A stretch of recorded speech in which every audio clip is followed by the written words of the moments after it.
You broke every sacrifice I made for this family. Sacrifices you never even noticed.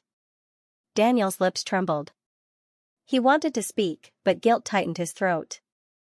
Emily breathed in deeply. I need time. Whatever I choose next will be for me. And for the first time, Daniel understood. He could beg for forgiveness. But forgiveness was no longer his to demand.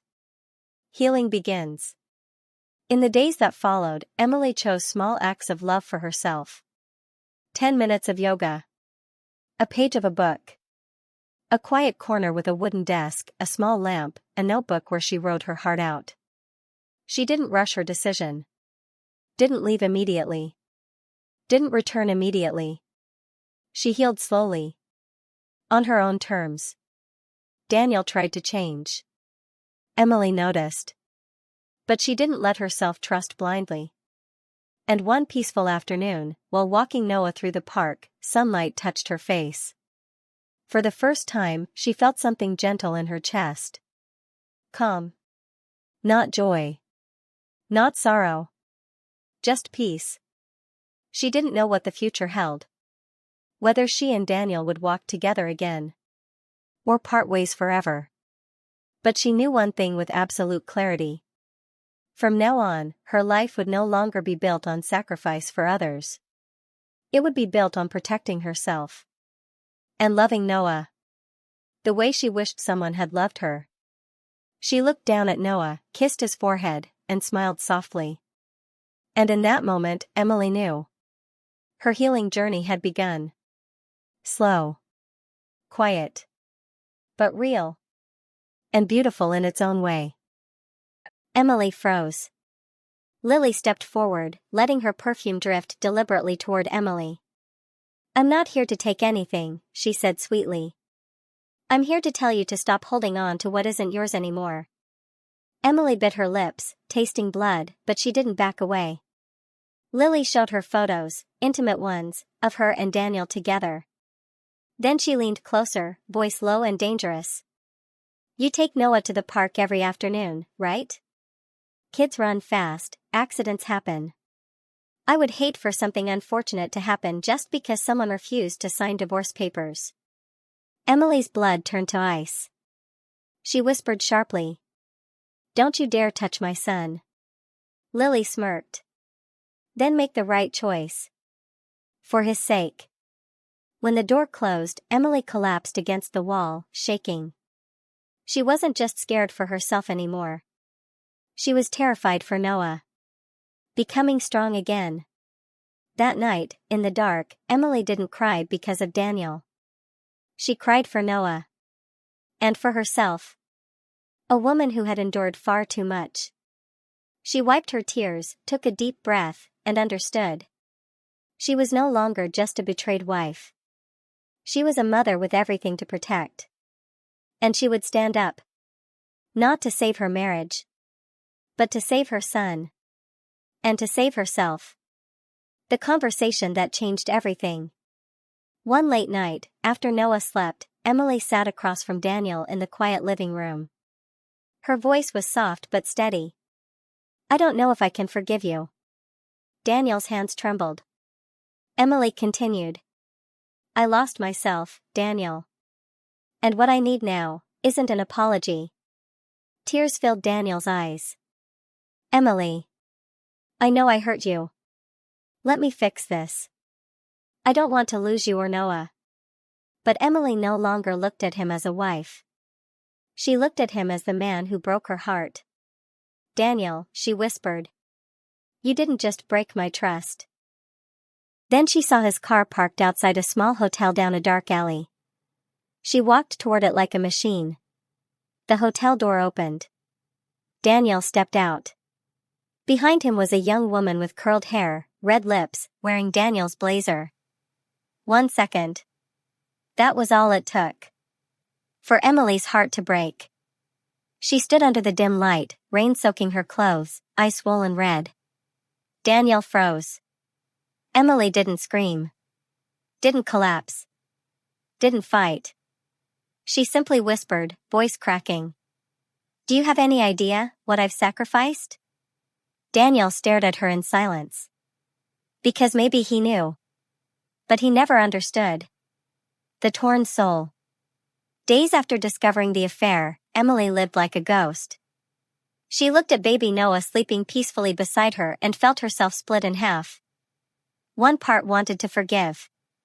Not for Daniel. But for Noah. She didn't want her son to grow up without his father. But the other part of her, the part buried deep, longed to be free. Free to breathe. Free to rediscover herself. Free from a love that had turned to pain. Emily asked herself, how many years do I have left to live for myself? How long do I have to keep hurting just to protect a marriage someone else destroyed? The fear consumed her. Fear of breaking the family. Fear of being judged. Fear of being alone. Fear of starting over. She was trapped between two equally dark paths. One night, while Noah babbled happily on the floor, he looked up and raised his tiny arms toward her. Emily's tears fell instantly. In that moment, she realized the cruel truth. She was trying to save a family that Daniel had already let go. She carried the pain of two people, by herself. The woman who came to her door. One windy afternoon, after putting Noah down for a nap, Emily heard a firm knock. Her heart tightened. At the door stood Lily, the other woman. Curled hair still damp, lips red like a slash of blood, eyes cold. Are you Emily? She asked, smiling without warmth. I'm Lily. The one Daniel turns to when you're no longer enough. No one saw the moments she stared at the mirror, no longer recognizing the woman staring back.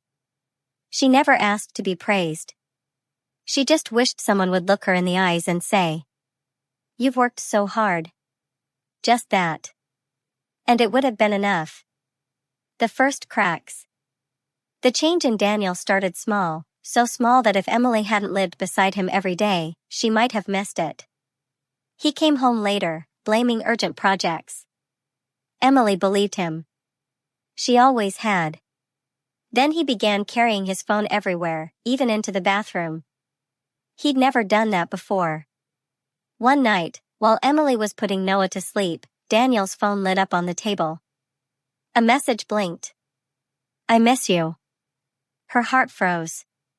Before she could reach it, Daniel ran upstairs, too fast, too defensive. Don't look at my phone.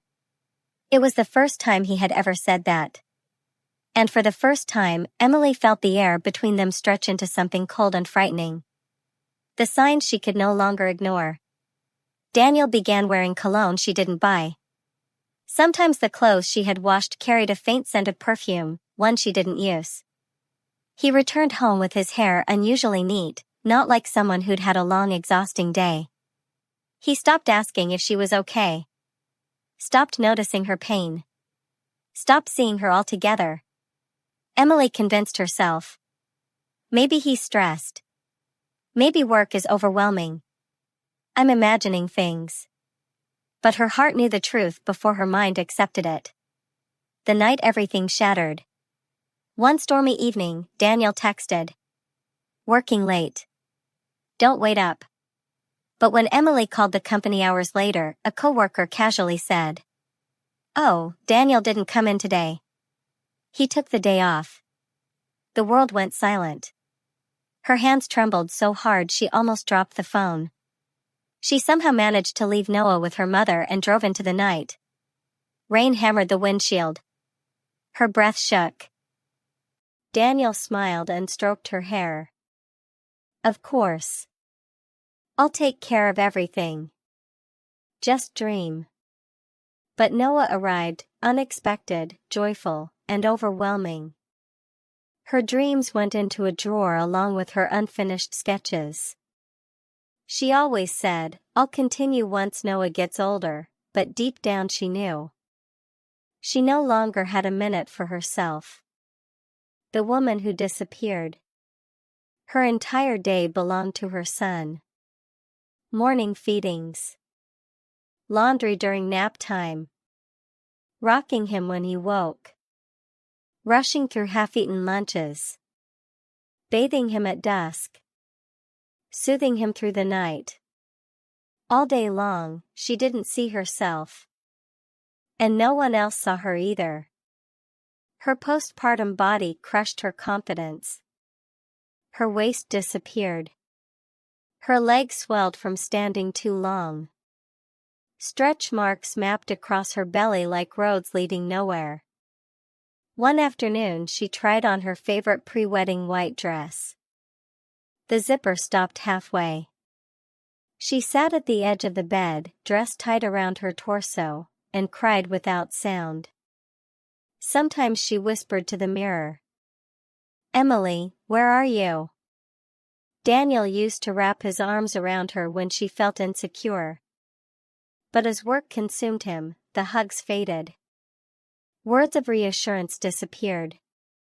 Not because he didn't care, but because he forgot that Emily was still a person needing love. Not just Noah's mom. One evening, while rocking Noah, Daniel called from downstairs. "Is there anything to eat?" "I'm starving." Emily sighed. "Give me a minute." But Noah was crying so hard she couldn't put him down. She ended up cooking quickly with one hand, sweat running down her cheeks and stinging her eyes.